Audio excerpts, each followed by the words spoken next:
Recording in progress. Bismillahirrahmanirrahim. Alhamdulillah, salatu wassalamu ala rasulil amin wa ala alihi wa sahbihi ajma'in, amma ba'd. Assalamu alaikum wa rahmatullah. Mughal സാമ്രാജ്യത്തിൻ്റെ ചരിത്രത്തിൽ ഏറ്റവും പ്രധാനപ്പെട്ട നിമിഷങ്ങളാണ് മറാത്ത വിഭാഗങ്ങളുമായിട്ടുള്ള അവരുടെ സംഘർഷങ്ങളുടെയും കൊടുക്കൽ വാങ്ങലിൻ്റെയും ചരിത്രം. സാധാരണ മുഗൾ ചരിത്രം നമ്മൾ സംസാരിക്കുമ്പോൾ, അല്ലെങ്കിൽ ഇന്ത്യയിലെ മുഗൾ സാമ്രാജ്യത്തിൻ്റെ ഇന്ത്യക്കാരുമായി ബന്ധപ്പെട്ട, ഇന്ത്യൻ സബ് കോണ്ടിനെൻറ്റുമായി ബന്ധപ്പെട്ട അവരുടെ ഇടപെടലുകളെക്കുറിച്ച് സംസാരിക്കുമ്പോൾ ഒരു ആൻറ്റി ഹിന്ദു ഇമേജ് രൂപപ്പെടുത്തുന്നതിൽ അങ്ങനെ ഉണ്ടാക്കുന്നതിൽ പ്രധാനമായ റോള് വഹിച്ചൊരു വിഷയമാണ് മറാഠ വിഭാഗങ്ങളുമായി ബന്ധപ്പെട്ട ഇവരുടെ ചരിത്രം. യഥാർത്ഥത്തിൽ അത്രത്തോളം വിലനേസ് ചെയ്യപ്പെടേണ്ട ഒരു ചരിത്രമാണോ മറാഠികളുമായിട്ടുള്ള മുഗൾമാരുടെ ചരിത്രം? നമ്മൾ അന്വേഷിക്കേണ്ട ഒരു വിഷയമാണ്. കാരണം ഹിന്ദു സമൂഹത്തിൻ്റെ ഒരു വലിയ ഹീറോയായി മറാഠ വിഭാഗത്തെയും, അല്ലെങ്കിൽ ഛത്രപതി ശിവാജി മഹാരാജ് എന്നുള്ള ആ നേതാവിനെ ഉയർത്തിക്കാട്ടുമ്പോൾ അദ്ദേഹം അത്രത്തോളം ഒരു മുസ്ലിം വിരുദ്ധനായിരുന്ന ഒരു ഭരണകർത്താവായിരുന്നോ? അതല്ല മുഗൾമാരെ അല്ലെങ്കിൽ ബാക്കിയുള്ള മുസ്ലിം ഭരണകർത്താക്കൾക്ക് നേരെ ശക്തമായ ഒരു വൈരാഗ്യത്തോടു കൂടിയിട്ടുള്ള സമീപനം സ്വീകരിച്ചിരുന്ന ഒരു ഭരണകർത്താവായിരുന്നോ എന്നൊക്കെ നമ്മൾ അന്വേഷിക്കേണ്ടതുണ്ട്. ഈ ചോദ്യങ്ങളിൽ നിന്നാണ് മുഗൾ സാമ്രാജ്യവും അവരുടെ മറാഠ വിഭാഗങ്ങളുമായി ബന്ധപ്പെട്ട ചർച്ച തന്നെ തുടങ്ങുന്നത്. യഥാർത്ഥത്തിൽ നമുക്ക് ചരിത്രത്തിൽ നോക്കുമ്പോൾ കാണുവാൻ കഴിയുന്നത് മറാഠ വിഭാഗം പല മുസ്ലിം ഡൈനാസ്റ്റികളുടെയും കാലഘട്ടത്തിൽ അവരുടെ തന്നെ പ്രധാനപ്പെട്ട നേതൃഭാവത്ത് ഉണ്ടായിരുന്ന ഒരു വിഭാഗമായിട്ടാണ് നമുക്ക് കാണുവാൻ കഴിയുന്നത്. പ്രത്യേകിച്ചും ഇവരുടെ ചരിത്രം ദെക്കാൻ സുൽത്താൻ എന്ന് വിളിക്കപ്പെടുന്ന സൗത്ത് ഇന്ത്യൻ ഭാഗത്തെ ഒരുപാട് മുസ്ലിം സൽത്തനത്തുകൾ ഉണ്ടായിട്ടുണ്ട്. ഉദാഹരണം ബൈജാപ്പൂർ സുൽത്താനേറ്റും അതുപോലെ അഹമ്മദ് നഗർ സുൽത്താനേറ്റ്, അങ്ങനെ വിവിധ ഷാഹി സൽത്തനത്തുകൾ ദെക്കൻ സൽത്തനത്തിൻ്റെ ഭാഗമായി ഉണ്ടായിരുന്നു. ഈ കാലഘട്ടങ്ങളിലെല്ലാം ഈ സൽത്തനത്തുകളുടെ അധികാരത്തിൽ, അവരുടെ ഭരണക്രമത്തിൽ നല്ല അധികാരമുണ്ടായിരുന്ന, സ്വാധീനമുണ്ടായിരുന്ന ഒരു വിഭാഗമായിരുന്നു മറാഠകൾ. അവരുടെ നല്ല സേവനം നമുക്ക് ഈ ദെക്കൻ സൽത്തനത്തിൻ്റെ ചരിത്രം പ്രത്യേകം പഠിക്കുമ്പോൾ കാണുവാൻ കഴിയും. അപ്പോൾ അതിൽ നിന്ന് നമുക്ക് മനസ്സിലാവുന്നത് എന്താണ്? മുസ്ലിം ഭരണകൂടത്തിൻ്റെ ചരിത്രത്തിൽ പോലും വ്യക്തമായ റോളുണ്ടായിരുന്നവരാണവർ.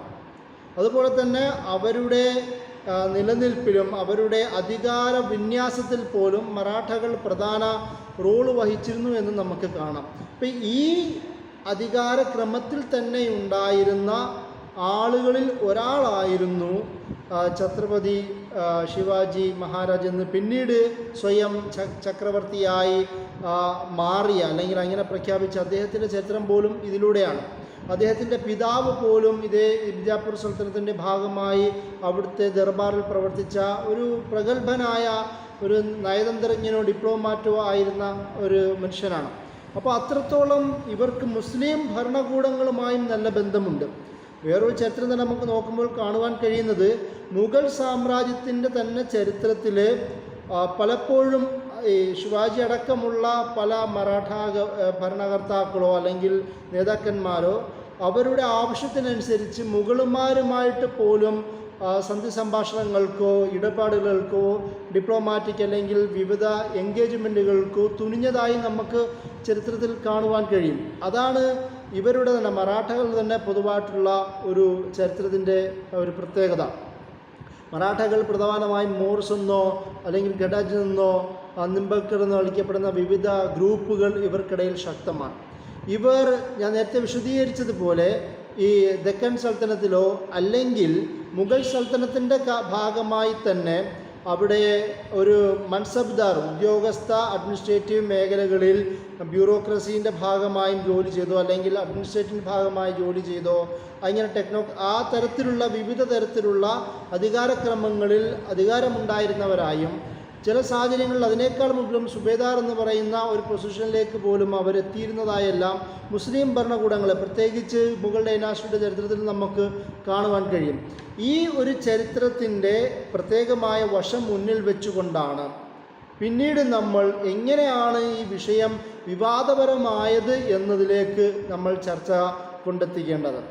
അവിടെയാണ് ശിവാജിയുമായി ബന്ധപ്പെട്ട ചരിത്രമുള്ളത്. ശിവാജിൻ്റെയും അദ്ദേഹത്തിൻ്റെ മകൻ സംഭാജിയുമായി ബന്ധപ്പെട്ട വിശദമായ ചർച്ച നമ്മൾ പിന്നീട് നടത്തും. അതിനു മുമ്പ് ഇവരുടെ ഒരു അധികാരം ഉണ്ടാവുകയും ശിവജിയുടെ തന്നെ മരണത്തിന് ശേഷം അദ്ദേഹത്തിൻ്റെ മക്കൾ പരമ്പരയിൽ ഒരു അധികാരക്രമത്തിന് വേണ്ടിയുള്ള സക്സഷൻ വാർ ഉണ്ടാവുകയും ചെയ്യുന്ന ചരിത്രം നമുക്ക് കാണുവാൻ കഴിയും. അതിനുശേഷം പിന്നീട് ഇവർക്കിടയിൽ തന്നെ ഒരു വലിയൊരു മിലിറ്ററി ഓർഗനൈസേഷനായി ഇവർ മാറുന്നതായും മുഗൾ സാമ്രാജ്യത്തിൻ്റെ ഭാഗത്തിലുള്ള വിവിധ പ്രദേശങ്ങൾ തങ്ങളുടെ കീഴിലേക്കും സിറ്റികളും അതുപോലെ തന്നെ ഭാഗങ്ങളൊക്കെ തങ്ങളുടെ കീഴിലേക്ക് കൊണ്ടുവരുന്നതായും മുഗൾ സാമ്രാജ്യത്തിന് സഹായിക്കാൻ പറ്റുന്ന പല മേഖലകളെയും അവർ കട്ട് ചെയ്ത് കളയുകയും ആ ഭാഗങ്ങളൊക്കെ റെയ്ഡ് ചെയ്ത് തങ്ങളുടെ അധികാരക്രമത്തിലേക്ക് പിൽക്കാലത്ത് കൊണ്ടുവന്നതായും, അത് പേഷ്വാസ് എന്ന് പറയുന്ന ഒരു ശിവജിയുടെ തന്നെ പിൻഗാമികളുടെ പ്രധാനപ്പെട്ട വിഭാഗമാണ് അതിന് നേതൃത്വം വഹിക്കുന്നത്. ഏകദേശം 1720 മുതൽ 760 വരെയുള്ള കാലഘട്ടങ്ങളിലാണ്, 61 വരെയുള്ള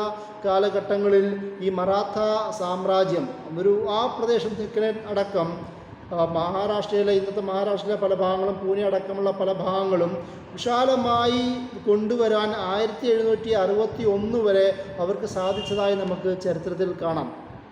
അതിനെ തന്നെ മാൽവ അടക്കമുള്ള ഗുജറാത്ത് അടക്കമുള്ള പ്രദേശങ്ങളൊക്കെയും മുഗൾമാരിൽ നിന്ന് തന്നെ 1720 അവർ പിടിച്ചെടുക്കുന്നുണ്ട്. 1730 അവരുടെ ആ മറാത്ത കിങ് തന്നെ മുഴുവൻ എൻ്റയർ ദക്കൻ മുഴുവൻ പ്രദേശത്തെയും തന്നെ ഒരു വാർലോഡ്, ഒരു ഓവർലോഡായും അവർ സ്വയം പ്രതിഷ്ഠിക്കുന്നതും നമുക്ക് കാണുവാൻ കഴിയും.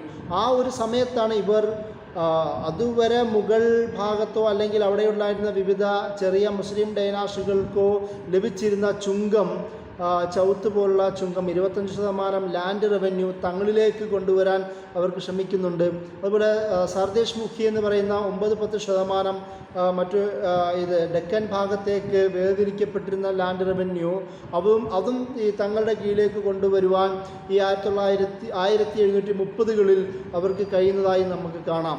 അതിൻ്റെ കൂടെ പിന്നീട് 1731 വിവിധ ഭാഗങ്ങളിലേക്കും, ഡൽഹി അടക്കമുള്ള ഭാഗങ്ങളിലേക്കും, രാജസ്ഥാനിലേക്കും, ബംഗാൾ, ഒറീസൻ, ഈസ്റ്റ് ഭാഗങ്ങളിലേക്കുമെല്ലാം, കർണാടകയും തമിഴ്നാടും അതുപോലെ തന്നെ ആ ചില ഭാഗങ്ങളിലേക്കും സദേൺ ഭാഗങ്ങളിലേക്ക് പോലും അവരുടെ സൈനിക വിന്യാസം നടത്തുവാൻ ആ ഒരു 1740 പശ്ചാത്തലത്തിൽ അവർക്ക് കഴിഞ്ഞതായി നമുക്ക് ചരിത്രത്തിൽ കാണാം.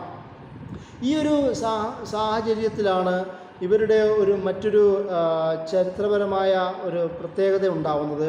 ഇവർക്ക് കൂടുതൽ ഭാഗങ്ങളിലേക്ക് വ്യാപിക്കുവാൻ പിന്നീട് കഴിഞ്ഞില്ല. അതോടുകൂടിയിട്ടാണ് 1761 ഇവർക്ക് ശക്തമായ ഒരു യുദ്ധം നേരിടേണ്ടി വരുന്നു. അതിനെ മൂന്നാമത്തെ പാനിപ്പട്ട് യുദ്ധം എന്നാണ് വിളിക്കുന്നത്. 1761 ജനുവരി 14 ആ യുദ്ധം സംഭവിക്കുന്നത്. അതിൽ സദേശ്വറാവു ഭാവുവിൻ്റെ നേതൃത്വത്തിലുള്ള മറാഠകളും അഹമ്മദ് ഷാ ദുർറാനിയുടെ, അല്ലെങ്കിൽ അഹമ്മദ് ഷാ അബദാലി എന്നും വിളിക്കാം, അദ്ദേഹത്തിൻ്റെ നേതൃത്വത്തിലുള്ള അഫ്ഗാനി പടയാളികളും തമ്മിലുള്ള ആ യുദ്ധം മറാഠ സാമ്രാജ്യത്തിൻ്റെ തന്നെ അധികാരത്തെ ഇല്ലാതാക്കുന്നതിൽ വലിയ റോള് വഹിക്കുന്നുണ്ട്. പിന്നീടും ഈ ഒരു സംഭവത്തിന് ശേഷവും മറാഠികൾ പല ഭാഗത്ത് സ്വതന്ത്രമായി വളരുകയും ഒരു മിലിറ്ററി ശക്തിയായി നിലനിൽക്കുകയൊക്കെ ചെയ്യുന്നെങ്കിൽ പോലും അവരുടെ ഒരു വലിയ ഹ്യൂജ് കാഷ്വാലിറ്റി ഈ യുദ്ധത്തിലൂടെ സംഭവിക്കുന്നുണ്ട്. ഇതിനൊരു പശ്ചാത്തലവും കൂടിയിട്ടുണ്ട്. 1761 ഈ സംഭവം ഉണ്ടാകുന്നത്. ആ ഒരു സാഹചര്യത്തിൽ അവിടെ ഉണ്ടാവുന്ന മുഗൾ സാമ്രാജ്യത്വം ദുർബലമാവുകയും ആ ദുർബലമാവുന്ന പശ്ചാത്തലത്തിൽ അവിടെ മുഗൾ സാമ്രാജ്യത്തിനോട് ചേർന്നിരുന്ന പല സാമന്ത ഭരണകൂടങ്ങളും, വളരെ ചെറിയ ഭരണകൂടങ്ങളും സ്വതന്ത്രമായ അധികാര ശക്തി പ്രകടിപ്പിക്കാൻ തുടങ്ങുന്നൊരു പശ്ചാത്തലവും കൂടിയിട്ടാണ്. റോഹില യുബ്സായി അഫ്ഗാൻ എന്ന് പറയുന്ന അഫ്ഗാൻ, ബലൂചിസ്ഥാൻ, ആ ഭാഗങ്ങളിൽ ശക്തമായിരുന്ന യൂസഫ് സായി ഒരു ഗോത്രമുണ്ട്. ആ ഗോത്രത്തിൻ്റെ നേതാവായിരുന്നു നജീബുദ്ദൗല. അദ്ദേഹത്തിൻ്റെ സഹായവും അതുപോലെ തന്നെ മുഗൾ സാമ്രാജ്യത്തിൽ ദുർബലമായിട്ടുണ്ടെങ്കിൽ പോലും അവരുടെ സഹായവും അതിൻ്റെ കൂടെ തന്നെ ഔദ് ഭാഗത്ത് ഭരിച്ചിരുന്ന ഷുജാഉദ്ദൗലയുടെ അദ്ദേഹത്തിൻ്റെ സഹായവും കൂടി ചേർത്തുകൊണ്ടാണ് അഹമ്മദ് ഷാ ദുർറാനി ഈ മൂന്നാം പാനിപ്പത്ത് യുദ്ധത്തിലേക്ക് എത്തുകയും അവരെ പരാജയപ്പെടുത്തുകയും ചെയ്യുന്നത്. ഇതിന് മറ്റൊരു മതപരമായ ഡൈമെൻഷനും കൂടി ചരിത്രത്തിലുണ്ട്. അതായത് മുസ്ലിം ഭരണകൂടം ഉണ്ടായിരുന്ന ഡൽഹിയുടെ സാഹചര്യം ജാട്ട് മറാഠ ട്രൈബുകളുടെ നിരന്തരം അറ്റാക്കുകളുടെ ദുർബലമാവുകയും ആ സാഹചര്യത്തിൽ ഷാ വലിദ ദഹ്ലവിനെ പോലുള്ള പ്രഗത്ഭരായ പണ്ഡിതന്മാർ ഇതിൻ്റെ ഒരു പരിഹാരം കണ്ടെത്താൻ ആലോചിക്കുന്നതായി നമുക്ക് ചരിത്രത്തിൽ കാണാം.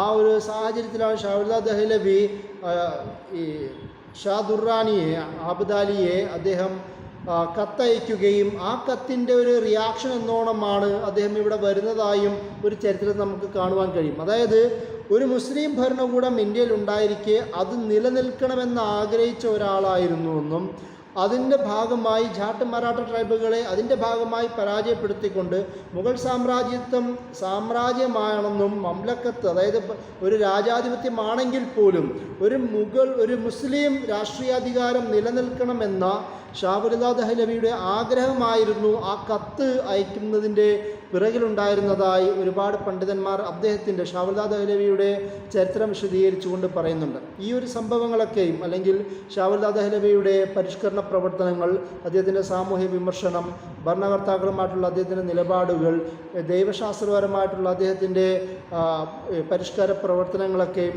മൗലാന മൗദൂദിയുടെ short history of revivalist movement in Islam എന്ന് പറയുന്ന രചനയിലുണ്ട്. തജ്ദീദോ ഇഹ്യാഉദ്ദീൻ എന്നാണ് അതിന് മറ്റൊരു പേര്. ആ രചനയിൽ അദ്ദേഹം ഇത് കൂടുതൽ ഷാ വലിദ ദഹ്ലവിയുടെ പരിഷ്കരണങ്ങളെക്കുറിച്ച് കൂടുതൽ വിശദീകരിക്കുന്നത് കാണാം. അതുപോലെ തന്നെ അഹമ്മദ് ഷാ ദുർറാനിയുടെ ഈ വരവിനെ വിശദീകരിക്കുന്ന ഗുലാം അലി ഖാൻ ആസാദിൻ്റെ ഖസാന-എ ആമിറ എന്ന് പറയുന്ന കിതാബുണ്ട്. ഒരു പേർഷ്യൻ രചനയാണ്. ആ രചനയിൽ ആ ഒരു പശ്ചാത്തലത്തിൽ നടന്ന സംഭവവികാസങ്ങൾ, യുദ്ധങ്ങൾക്ക് ശേഷം സംഭവിച്ച പരിണതികളെല്ലാം ഒരു നേർക്കാഴ്ച എന്നോളം വിവരിക്കുന്ന രചനയാണ് ഖസാന-എ ആമിറ. അത് നമുക്ക് ഈ ഒരു വിഷയത്തിൽ നന്നായി റെഫർ ചെയ്യാൻ പറ്റുന്ന ഒരു രചനയാണ്. ഈ ഒരു ആമുഖം പറഞ്ഞുകൊണ്ടാണ് പിന്നീട് മുഗൾ സാമ്രാജ്യത്തിൻ്റെ തന്നെ അവരുടെ പതനത്തിലേക്ക് നയിക്കുന്നതിന് മുമ്പ് അവരുടെ ശക്തനായ ഭരണാധികാരിയായി നിലനിന്നിരുന്ന ഔറംഗസേബ് ആലംഗീറിൻ്റെ ചരിത്രവും അദ്ദേഹവും ശിവാജിയുമായി ബന്ധപ്പെട്ട എൻകൗണ്ടറുകളുടെ ചരിത്രവും സംസാരിക്കേണ്ടത്. കാരണം മുഗൾ സാമ്രാജ്യത്തിൻ്റെ ചരിത്രത്തിൽ ഏറ്റവും കൂടുതൽ വിലനൈസ് ചെയ്യപ്പെടുന്ന ആളാണ് ഔറംഗസേബ് എന്ന് നമുക്ക് നന്നായിട്ടറിയാം. അതുകൊണ്ട് തന്നെ ഔറംഗസേബിന് എതിരായി ആരൊക്കെ വരുന്നുണ്ടോ അവരൊക്കെയും അതത് സമൂഹത്തിൻ്റെ ഹീറോയായും പിന്നീട് ചിത്രീകരിക്കപ്പെട്ടു എന്നതും സത്യമാണ്. പക്ഷേ നമ്മൾ പലപ്പോഴായും ചർച്ച ചെയ്ത ഒരു കാര്യമാണ് ഔറംഗസേബിന് എതിരെയുള്ള ഈ ആരോപണങ്ങളിൽ എത്രത്തോളം സത്യമുണ്ട് എന്നത് ചോദ്യം ചെയ്യപ്പെടേണ്ട ഒരു വിഷയമാണ്. പലതും നല്ല ആഴത്തിൽ പഠനങ്ങളിലൂടെ തന്നെ വളരെ ഒബ്ജക്ഷൻ വരികയും പല ആരോപണങ്ങളും ദുരാരോപണങ്ങളാണെന്നും അദ്ദേഹത്തിൻ്റെ ഇമേജിനെ ടാർണിഷ് ചെയ്യാനുള്ള ഭാഗമാണെന്നും നമ്മൾ മനസ്സിലാക്കി കഴിഞ്ഞ ഒരു വിഷയമാണ്. അതുമായി തന്നെ ബന്ധപ്പെട്ടൊരു വിഷയമാണ് ഔറംഗസേബ് എന്ന് പറയുന്നത് ഒരു ഇൻവേഡിങ് ആർമിയുടെ, മുഗളന്മാരുടെ, അധിനിവേശകരുടെ, വരത്തന്മാരുടെ ഒരു നേതാവായും വളരെ ഫനാറ്റിക്കായ, ടെററിസ്റ്റായ, ലുനാറ്റിക്കായ ഒരു ഭരണകർത്താവ് എന്ന നിലയിൽ ചിത്രീകരിക്കുന്ന ഒരു സാഹചര്യം, അതിനെതിരെ ശബ്ദമുയർത്തിയ ഒരു പ്രാദേശിക നേതാവ് എന്ന നിലയിൽ ശിവാജിയെ ചിത്രീകരിക്കുന്ന ഒരു പശ്ചാത്തലവും കൂടി നമുക്ക് ചരിത്രത്തിൽ കാണാം. യഥാർത്ഥത്തിൽ അതുമായി ബന്ധപ്പെട്ട് ആട്രോതുഷ്കയുടെ അവരുടെ ഔറംഗസേബ് മാൻ ആൻഡ് മിത്ത് എന്ന് പറയുന്ന രചനയിൽ ഇതിൻ്റെ വിശദമായ ചർച്ചകൾ നടത്തുന്നുണ്ട്. അതിൽ തന്നെ അവർ പറയുന്നത് ഈ ഔറംഗസേബിൻ്റെ കാലഘട്ടത്തിൽ ഒരുപാട് ഒരു വലിയ ഔറംഗസേബിൻ്റെ തന്നെ ഒരു വലിയ വില്ലനായി അദ്ദേഹത്തിനെതിരെ ഒരു ശക്തനായ ശത്രുവായി രംഗത്ത് വരുന്നത് ശിവജിയാണ്. ശിവജി പലപ്പോഴായും പല സന്ദർഭങ്ങളിലായും ഔറംഗസേബിൻ്റെ തന്നെ സൈന്യത്തെയോ ഔറംഗസേബിൻ്റെ തന്നെ മറ്റേണൽ അങ്കിളിനെ തന്നെയും വീട്ടിൽ കയറി, കൊട്ടാരത്തിൽ കയറി അപായപ്പെടുത്തുകയും അദ്ദേഹത്തിൻ്റെ ഭാര്യമാരെയും കുടുംബക്കാരെയും വധിക്കുന്ന ചരിത്രം പോലും നമുക്ക് കാണാം. അങ്ങനെ നിരവധി തവണ മുഗൾ ദർബാറിൻ്റെ ഉള്ളിലും ഹറമിൻ്റെ ഉള്ളിലേക്ക് വരികയും അവരെ തന്നെ അപായപ്പെടുന്ന തരത്തിലേക്കും ഗറില്ല വാറുകളുടെ കാര്യത്തിൽ വളരെ പോപ്പുലറായ ഒരാളും കൂടിയിട്ടായിരുന്നു ശിവജിയുടെ ചരിത്രം തന്നെ. അതിൽ പലപ്പോഴും ഔറംഗസേബിൻ്റെ അധികാരത്തിൻ്റെ കീഴിലുണ്ടായിരുന്ന ദക്കൻ ഭാഗങ്ങളൊക്കെയും അവിടെ ഒരുതരം റിബല്യൻ ഉണ്ടാക്കുകയും അതിൻ്റെ ഭാഗമായി തന്നെ പല ഭാഗങ്ങളും പിടിച്ചെടുക്കാനുള്ള ശ്രമങ്ങൾ പോലും നടത്തുന്നതായി നമുക്ക് കാണാം. അതുപോലെ മറ്റൊരു പ്രധാനപ്പെട്ട കാര്യം 1960 ശിവജി 10,000-ഓളം അതുപോലെ തന്നെ കവാൾട്രിയും അതുപോലെ 50,000-ലധികം ഇൻഫാൻട്രിയും അടക്കമുള്ള ഒരു വലിയൊരു സൈന്യത്തെ കൊണ്ടുവരികയും മുഗൾ സാമ്രാജ്യത്തിനെതിരെ സൈന്യത്തിനെതിരെ ശക്തമായ യുദ്ധം നയിക്കുകയും ചെയ്തതായി നമുക്ക് കാണാം. അങ്ങനെ മുഗൾ സാമ്രാജ്യത്തിൻ്റെ തന്നെ സൈന്യത്തിനെതിരെ ശക്തമായ പരിക്കേൽപ്പിക്കുന്നതിൽ പോലും ശിവജിക്ക് കഴിയുന്നുണ്ട്. 1964 ശിവജി ഗുജറാത്തിൻ ഭാഗത്തുള്ള സൂറ ഭാഗങ്ങളടക്കമുള്ള ഭാഗത്തേക്ക് ശക്തമായ അറ്റാക്ക് നടത്തുകയും അവിടെയുള്ള മുഗൾ സാമ്രാജ്യത്തിൻ്റെ അധികാരിയായ ഗവർണറിൻ്റെ കീഴിലുള്ള പല പ്രദേശങ്ങളിലും ശക്തമായ കൊള്ളയടിക്കലുകൾ നടത്തുകയും അവിടെ ഒരുപാട് അപകടങ്ങൾ വരുത്തുകയും ചെയ്തതായി നമുക്ക് ചരിത്രത്തിൽ കാണുവാൻ കഴിയും. ഇതിൻ്റെ ഭാഗമായിട്ടാണ് പിന്നീട് ഔറംഗസേബ് 1665 അദ്ദേഹത്തിൻ്റെ തന്നെ സൈനിക മേധാവിയായിരുന്ന മിർസ രാജാ ജായ് സിംഗിനെ ശിവജിക്കെതിരെ അയക്കുന്നു. ആലോചിക്കേണ്ടതുണ്ട്, ശിവജിക്കെതിരെ സൈന്യമായി പോകുന്ന ഒരു ഹിന്ദുവായ ഒരു നേതാവാണ്. രജപുത്ര വിഭാഗത്തിലെ പ്രധാനപ്പെട്ട നേതാവാണ് ജയ്സിംഗ്. അദ്ദേഹത്തെയാണ് ഒരു യുദ്ധത്തിന് വേണ്ടി ശിവജിക്കെതിരെ യുദ്ധത്തിനായി അയക്കുന്നത്. അപ്പോൾ നമ്മൾ അതിൽ നിന്ന് മനസ്സിലാക്കുന്ന ഒരു കാര്യം, ഇതൊരു ശിവജി ഒരു ഹിന്ദു ഐക്കൺ എന്ന നിലയിലും അതുപോലെ ഔറംഗസേബ് എന്നത് ഒരു മുസ്ലിം ഐക്യ നിലയിലുള്ള യുദ്ധങ്ങളെക്കാളും അപ്പുറം രാഷ്ട്രീയ പ്രേരിതമായ യുദ്ധങ്ങൾ തന്നെ ആയിരുന്നു അവിടെയും നടന്നിരുന്നതെന്നും ആ യുദ്ധങ്ങൾക്ക് ഔറംഗസേബിൻ്റെ തന്നെ സൈനിക മേധാവികളായി ഹിന്ദുക്കളായ തന്നെ രജപുത്ര വിഭാഗത്തിൽപ്പെട്ട നേതാക്കന്മാർ തന്നെയായിരുന്നുവെന്നും നമുക്ക് ചരിത്രത്തിൽ കാണുവാൻ കഴിയും. അതിൻ്റെ ഭാഗമായി അവിടെ എത്തുകയും ഒരു നീണ്ട കാലത്തോളം അവരെ ഉപരോധത്തിലാക്കുകയും ആ ഉപരോധത്തിൻ്റെ ഭാഗമായി ഔറംഗസേബിൻ്റെ മുമ്പിൽ ശിവജി സറണ്ടർ ചെയ്യുകയും ചെയ്യുന്ന ഒരു പശ്ചാത്തലം പോലും ആ ഒരു സമയത്തുണ്ട്. അങ്ങനെ ഈ ഒരു 1666 സറണ്ടർ ചെയ്തതിൻ്റെ ഭാഗമായി ആഗ്ര കോർട്ടിലേക്ക് ശിവജി വരുന്ന ഒരു രംഗമുണ്ട്. ആ രംഗമാണ് യഥാർത്ഥത്തിൽ കൂടുതൽ പ്രശ്നങ്ങൾ വഷളാക്കുന്നതിലേക്ക് എത്തിക്കുന്നത്. ശിവജി അവിടെ വരികയും സമ്മാനങ്ങളുമൊക്കെ മുമ്പിടുകയും ഒരു കുമ്പിട്ട് പണിയൊക്കെ ചെയ്യുന്നത് കാണാം. പക്ഷെ അതേസമയം തന്നെ ശിവജിയും ഔറംഗസേബും തമ്മിൽ ഉടക്കുവാനുള്ള പ്രധാന കാരണമായി അത് മാറുന്നതായും ചരിത്രത്തിലുണ്ട്. അതായത് ശിവജിക്ക് ഔറംഗസേബിൻ്റെ ദർബാറിൽ വേണ്ട തരത്തിലുള്ള ആദരവ് കിട്ടുന്നില്ല എന്ന് തോന്നുന്നത് കണ്ടപ്പോൾ ശിവജി വയലൻ്റ് ആവുകയും ചില അന്നത്തെ ചരിത്രകാരന്മാർ, അതായത് ഈ മുഗൾ ചരിത്രകാരനായ ഹാഫി ഖാൻ അടക്കമുള്ള ആൾക്കാർ പറയുന്നത് ഒരു മുറിവേറ്റപ്പെട്ട മൃഗത്തെ പോലെ വല്ലാതെ ബഹളങ്ങൾ വെക്കുകയും അതുപോലെ തന്നെ വേണ്ടാത്ത ഒരു മീനിങ്ലെസ്സായ ഒരർത്ഥവുമില്ലാത്ത വാക്കുകൾ ഉച്ചരിക്കുകയും ഭ്രാന്തമായ ആവേശത്തോടുകൂടി ബഹളങ്ങൾ ഉണ്ടാക്കുകയും ചെയ്ത ഒരാളെന്ന നിലയിലാണ് ഔറംഗസേബിൻ്റെ ദർബാറിലെ ശിവജിയുടെ പ്രകടനത്തെ അന്നത്തെ ചരിത്രകാരന്മാരായ ഹാഫി ഖാനും അതുപോലെ തന്നെ ഭീംസൻ സക്സേനയും എല്ലാം വിശദീകരിക്കുന്നത്. ഇതിൻ്റെ ഭാഗമായിട്ട്, അതായത് തൻ്റെ ദർബാറിൽ വന്ന തടവുപുള്ളിയായി വന്ന ശിവജി ഔറംഗസേബിനെയും മറ്റും അപമാനിക്കുന്ന തരത്തിലുള്ള പ്രകടനത്തിൻ്റെ ഫലമായിട്ടാണ് ശിവജിയെ ഹൗസ് അറസ്റ്റിലേക്ക് ഔറംഗസേബ് വിടുന്നത്. പിന്നീട് ചരിത്രത്തിൽ നമുക്ക് കാണുവാൻ കഴിയുന്നത് ശിവജി വളരെ തന്ത്രജ്ഞനായ ഒരു മനുഷ്യനായിരുന്നല്ലോ. പലതരം മിലിറ്ററി വാർഫെയറുകളും നന്നായി പരിചയമുള്ള, ഗറില്ല വാർഫെയറും പരിചയമുള്ള ഒരാളെന്ന നിലയിൽ അദ്ദേഹത്തിൻ്റെ തന്നെ 9 വയസ്സുണ്ടായിരുന്ന മകനായ സംഭാജിയുമായി അവിടുന്ന് രക്ഷപ്പെടുന്നതായിട്ടാണ് പലതരം ചരിത്രങ്ങളുള്ളത്. ആ രക്ഷപ്പെടലിനെ മറാഠ വിഭാഗങ്ങൾക്കിടയിൽ വ്യത്യസ്തമായ കളറുകൾ ചേർത്ത കളർഫുള്ളായ വിശദീകരണങ്ങൾ പോലും കാണുവാൻ കഴിയും. അദ്ദേഹം ഒരു വലിയൊരു ബാസ്ക്കറ്റിൽ തൻ്റെ മകനെയും ചേർന്നുകൊണ്ട് രക്ഷപ്പെട്ടതായും ഒരു വിശദീകരണമുണ്ട്. മറ്റൊരു വിശദീകരണം തൻ്റെ മകനെയും അതുപോലെ തന്നെ ഒരു വലിയൊരു ഒരു സൂഫി സ്റ്റൈലിൽ, ഒരു മിസ്റ്റിക് സ്റ്റൈലിൽ വേഷം ധരിച്ചുകൊണ്ട് രക്ഷപ്പെട്ടതായും ഒരു ചരിത്രമുണ്ട്.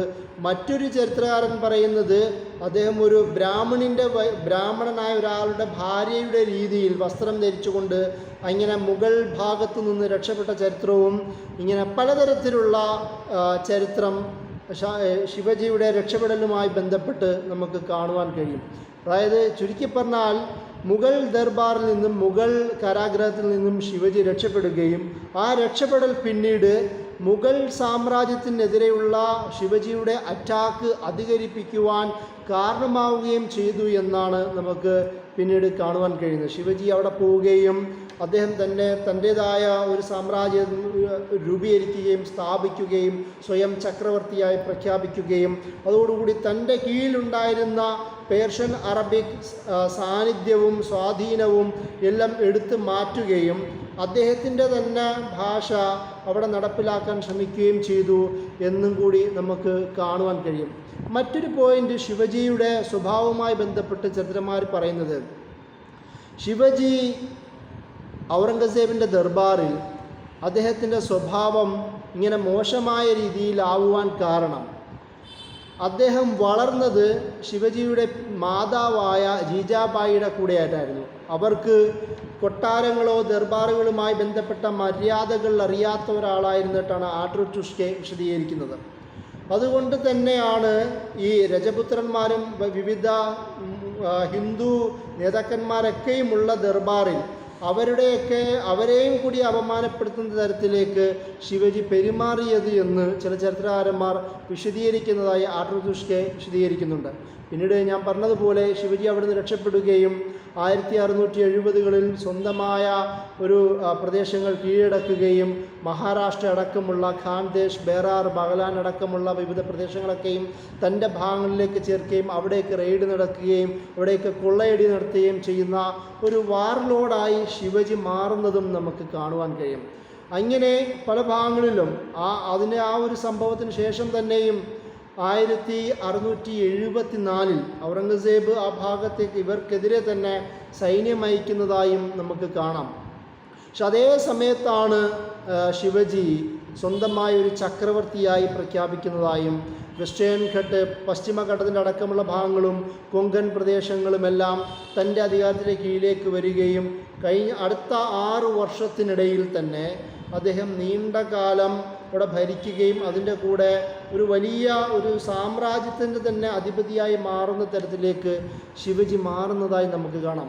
അതിൻ്റെ ഭാഗമായിട്ടാണ് ഈ ഒരു മുഗൾ പേർഷ്യൻ സാമ്രാജ്യത്തോടുള്ള അദ്ദേഹത്തിൻ്റെ എതിർപ്പ് പേർഷ്യൻ നോംസും ഒക്കെ മാറ്റുകയും സംസ്കൃത ഭാഷയ്ക്ക് ഒരു പ്രാധാന്യം കൊടുക്കുന്നതായും അദ്ദേഹത്തിൻ്റെ പഠനത്തിൽ കാണുവാൻ കഴിയും. 1677 അദ്ദേഹത്തിൻ്റെ ഈ ഒരു പരിഷ്കരണ പ്രവർത്തനങ്ങൾ, അതായത് രാജ്യ വ്യവഹാരഘോഷ എന്ന് പറയുന്ന ഒരു സംസ്കൃത ഭാഷയിൽ അദ്ദേഹം നടപ്പിലാക്കിയ ദർബാറി ഇടപാടുകളൊക്കെയും പിന്നീട് ഒരു ഹൈന്ദവ ഹീറോയായി ചിത്രീകരിക്കുന്നതിലേക്ക് കാരണമായി എന്നും കൂടി മനസ്സിലാക്കേണ്ടതുണ്ട്. അതൊരു മുഗൾ സാമ്രാജ്യത്തിനെതിരെയുള്ള അദ്ദേഹത്തിൻ്റെ നിലപാട്, ചുറ്റുപാടുമുള്ള മുസ്ലിം ഭരണകൂടങ്ങളുമായിട്ടുള്ള അദ്ദേഹത്തിൻ്റെ നിലപാടുകളെല്ലാം ഈ ഒരു സമീപനത്തിലേക്ക് അദ്ദേഹത്തെ നയിച്ചതായും നമുക്ക് കാണാം. പിന്നീട് 1680 അദ്ദേഹം മരിച്ചതിന് ശേഷം അവിടെ പിന്നീട് സംഭവിക്കുന്ന അദ്ദേഹത്തിൻ്റെ മക്കൾക്കിടയിൽ തന്നെ രാജാറാം എന്ന് പറയുന്നതും അതുപോലെ സംഭാജിയും അടക്കമുള്ള 2 മക്കൾക്കിടയിൽ ശക്തമായ അഭിപ്രായ വ്യത്യാസങ്ങൾ രൂപപ്പെടുകയും അത് പിന്നീട് ഒരുപാട് അവർക്കിടയിൽ ചിത്രതയ്ക്ക് വരുത്തുവാൻ കാരണമാവുകയും ചെയ്യുന്ന ചരിത്രമാണ്. അതായത് മറാഠകളുടെ പിന്നിലുള്ള ചരിത്രം വളരെ വിശദമായ ചർച്ചയാണ്. നമ്മളിവിടെ മുഗൾ സാമ്രാജ്യവുമായിട്ടുള്ള അവരുടെ ഇടപെടലുകളെ കുറിച്ചിട്ടാണ് നമ്മൾ കൂടുതൽ വിശദീകരിക്കുന്നത്. അദ്ദേഹത്തിൻ്റെ മരണത്തിൽ പോലും അദ്ദേഹത്തിൻ്റെ ഭാര്യമാരിൽ ഒരാളായ സോരിയാഭായിയുടെ വിഷം കൊടുത്തതിൻ്റെ ആളാണ് ശിവജി മരിച്ചത് എന്നൊക്കെ പറയുന്ന ചില കാഴ്ചപ്പാടുകളുണ്ട്. അതായത് സൂര്യഭായ് തൻ്റെ മകനായ രാജാറാമിനെ സംഭാജിക്ക് മുകളിൽ അധികാര സ്ഥാനമേൽപ്പിക്കാനുള്ള ശ്രമത്തിൻ്റെ ഫലമായിട്ടാണ് വിഷം കൊടുത്തതെന്നും അതിൻ്റെ പേരിലാണ് അദ്ദേഹം മരിച്ചതെന്നൊക്കെ പറയുന്ന ചില വിശദീകരണങ്ങളുണ്ട്. അത് മറ്റൊരു വിഷയമാണ്. പക്ഷെ എന്നാൽ പോലും ഈ ശിവജിയുടെ കാലഘട്ടം പിന്നീട് മക്കളുടെ കാലഘട്ടവും നീണ്ട മുഗൾ സാമ്രാജ്യവുമായി ബന്ധപ്പെട്ട നീണ്ട യുദ്ധങ്ങളിലേക്ക് നയിച്ചു എന്നതും ഒരു പ്രധാനപ്പെട്ട സംഭവമാണ്. ഇതിനോട് ചേർത്ത് പറയേണ്ടത് ശിവജിയും ഔറംഗസേബും തമ്മിൽ ശക്തമായ വാക്പയറ്റുകൾ പോലും ഉണ്ടാവുന്നതായി കാണാം.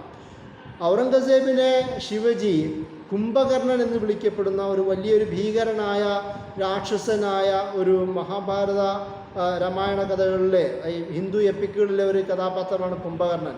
ആ കുംഭകർണൻ്റെ രാമായണത്തിൽ നിന്നുള്ള കഥാപാത്രമാണ് കുംഭകർണൻ. ആ കുംഭകർണൻ്റെ പേരിലാണ് ഔറംഗസേബിനെ കളിയാക്കി വിളിച്ചിരുന്നതെന്നാണ് നമുക്ക് ചരിത്രത്തിൽ കാണുവാൻ കഴിയുന്നത്. അതേസമയം ഔറംഗസേബും ശിവജിയെ ശിവ എന്ന് മാത്രമേ വിളിച്ചിരുന്നുള്ളൂ. ജി എന്ന് പറയുന്ന റെസ്പെക്റ്റുള്ള കൂടെ പദം അദ്ദേഹം ഉപയോഗിച്ചിരുന്നില്ല എന്നാണ് ചരിത്രത്തിൽ കാണുന്നത്. അതുപോലെ തന്നെ ശിവജി മരിച്ചതായി അറിഞ്ഞപ്പോൾ അവിടെയുള്ള ചരിത്രകാരന്മാർ രേഖപ്പെടുത്തിയത് ശിവജിയുടെ മരണത്തെക്കുറിച്ച് പറയുമ്പോൾ അദ്ദേഹം കാഫിർ ബിജഹന്നം റഫ്ത്, കാഫിറായ ആൾ ജഹന്നമിലേക്ക് പോയി എന്ന് പറയുന്ന ഒരു സംസാരം ദർബാറിനുണ്ടായി എന്ന് പോലും ചരിത്രത്തിൽ രേഖപ്പെടുത്തിയിട്ടുണ്ട്. അത്രത്തോളം മുഗൾ സാമ്രാജ്യത്തെ ശല്യപ്പെടുത്തിയ ഒരാളെന്ന നിലയിലാണ് ശിവജിയെ നമ്മൾ മനസ്സിലാക്കേണ്ടത്. അതേപോലെ തന്നെ ആ കാരണത്താൽ തന്നെ ശിവജിയും മറാഠകളും മുഗൾ സാമ്രാജ്യത്തോടു പോലും എതിർ നിന്നിരുന്നു എന്ന് നമുക്ക് കാണാം. ഇവിടെയൊക്കെ മതപരമായ മാനങ്ങൾക്കപ്പുറം ഇവിടെയൊക്കെ നമുക്ക് കാണുവാൻ കഴിയുന്നത് രാഷ്ട്രീയ മാനങ്ങൾ മാത്രമാണ്. കാരണം നമുക്ക് ചരിത്രത്തിൽ കാണുവാൻ കഴിയുന്നത് ഇവർ പല യുദ്ധങ്ങളും ചെയ്തിട്ടുണ്ട്. പല പ്രതാപ്ഗഡിലെ യുദ്ധങ്ങളും അങ്ങനെ ഔറംഗസേബിൻ്റെ തന്നെ പ്രധാന ഭാഗങ്ങളൊക്കെയും ഇവർ പിടിച്ചെടുക്കുകയും ചെയ്യുന്ന സംഭവങ്ങളൊക്കെയും നിരവധി സംഭവങ്ങൾ ഉണ്ടാവുകയും പല ട്രീറ്റുകൾ ഇവർക്കിടയിൽ ഉണ്ടാവുകയും പക്ഷേ ആ ട്രീറ്റുകളൊക്കെ മാനിക്കാത്ത ഒരു ചരിത്രമൊക്കെയും ശിവജിയിൽ നിന്നുണ്ടാവുന്നതായും കാണാം. അതുതന്നെയാണ് ഔറംഗസേബിനെ ശിവജിയോടും ശിവജിയുടെ കുടുംബത്തോടും ഇത്രയും ശക്തമായ തീരുമാനമെടുക്കാൻ പ്രേരിപ്പിച്ചതെന്ന് നമുക്ക് ചരിത്രത്തിൽ കാണാം. സതീഷ് ചന്ദ്രയുടെ ഹിസ്റ്ററി ഓഫ് മിഡീവൽ ഇന്ത്യ എന്ന രചനയിൽ ഈ മറാഠകളും മുഗൾമാരുമായി ബന്ധപ്പെട്ട ഇടപെടലുകൾ അദ്ദേഹം വിശദീകരിക്കുന്നുണ്ട്. ആ വിശദീകരണത്തിൽ അദ്ദേഹം തന്നെ പറയുന്ന ഒരു പ്രധാനപ്പെട്ട കാര്യം മറാഠകളുമായിട്ടുള്ള ഔറംഗസേബിൻ്റെ കാലത്തും പിന്നീടുമുള്ള നിരന്തര യുദ്ധങ്ങൾ മുഗൾ സാമ്രാജ്യത്തിൻ്റെ തകർച്ചയിലേക്ക് കൊണ്ടെത്തിക്കുന്നതിൽ പ്രധാന കാരണമായി മാറിയെന്നാണ് സതീഷ് ചന്ദ്രയെ പോലെയും അന്തർദുഷ്കിലെ പോലുള്ള ആൾക്കാരും പിന്നീട് വിശദീകരിക്കുന്നത്. ഇവിടെ പ്രധാനമായും ഈ മുഗൾ സാമ്രാജ്യത്തിൻ്റെ മറാഠ വിഭാഗങ്ങളുമായിട്ടുള്ള സംഘർഷത്തെക്കുറിച്ച് നമ്മൾ സംസാരിക്കുമ്പോൾ മനസ്സിലാക്കേണ്ടത് നേരത്തെ പറഞ്ഞതുപോലെ ശിവജി എന്നത് ഒരു മുസ്ലിം വിരുദ്ധനായിരുന്നില്ല. ശിവജിയുടെ ആർമിയിലും ധാരാളം മുസ്ലിങ്ങൾ ഉണ്ടായിരുന്നു. അദ്ദേഹത്തിൻ്റെ തന്നെ ഭരണത്തിൽ മുസ്ലിങ്ങൾക്ക് വേണ്ടിയിട്ടുള്ള കാളിമാരെ സാലറി കൊടുത്തുകൊണ്ട് തന്നെ അദ്ദേഹം നിയോഗിച്ചിരുന്നു.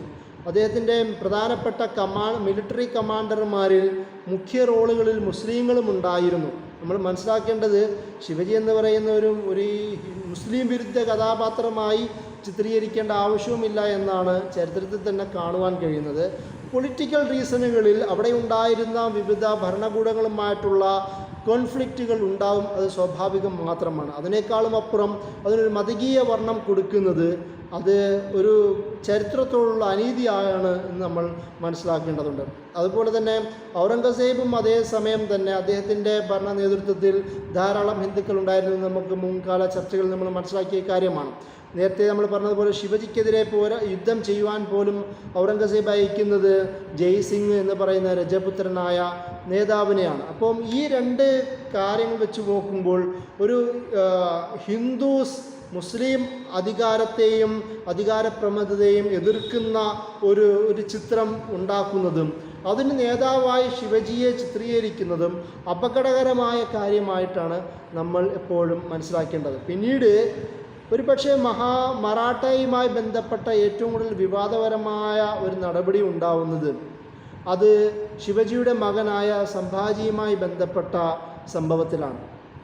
ഔറംഗസേബ് 1689 നടന്ന യുദ്ധത്തിൽ സംഭാജിയെ പിടിച്ചെടുക്കുകയും അയാളെ ശക്തമായ പീഡനങ്ങൾക്ക് വിധേയമാക്കുകയും ജനമധ്യത്തിൽ അദ്ദേഹത്തെ അപമാനപ്പെടുത്തുകയും ചെയ്തതായും അതുപോലെ തന്നെ അദ്ദേഹത്തിനെ തൊപ്പിയൊക്കെ ധരിച്ച് ഒട്ടകപ്പുറത്ത് നടത്തിയതായൊക്കെയും ചരിത്രത്തിൽ തന്നെയുണ്ട്. അതിൽ യാതൊരു സംശയവും അദ്ദേഹത്തിൻ്റെ കണ്ണുകൾ ചൂഴ്ന്നെടുക്കുന്നതായും അങ്ങനെ ഒരുപാട് പീഡനങ്ങൾ നടത്തിയതായും കാണാം. അതിന് ആർട്ടുഷ്കി തന്നെ വിശദീകരിക്കുന്നത്, നിരവധി കാലം ശിവജിക്ക് ശേഷം ഔറംഗസേബുമായി യുദ്ധത്തിന് തയ്യാറെടുത്ത ആളെന്ന നിലയിൽ അതിനോടുള്ള ഒരു ഈറയും വൈരാഗ്യവുമാണ് ഔറംഗസേബിനെ ശിവജിയുടെ മകൻ സംഭാജിയോട് ഈ തരത്തിലുള്ള നിലപാട് സ്വീകരിക്കാൻ കാരണമാക്കിയതെന്നാണ് അവർ വിശദീകരിക്കുന്നത്.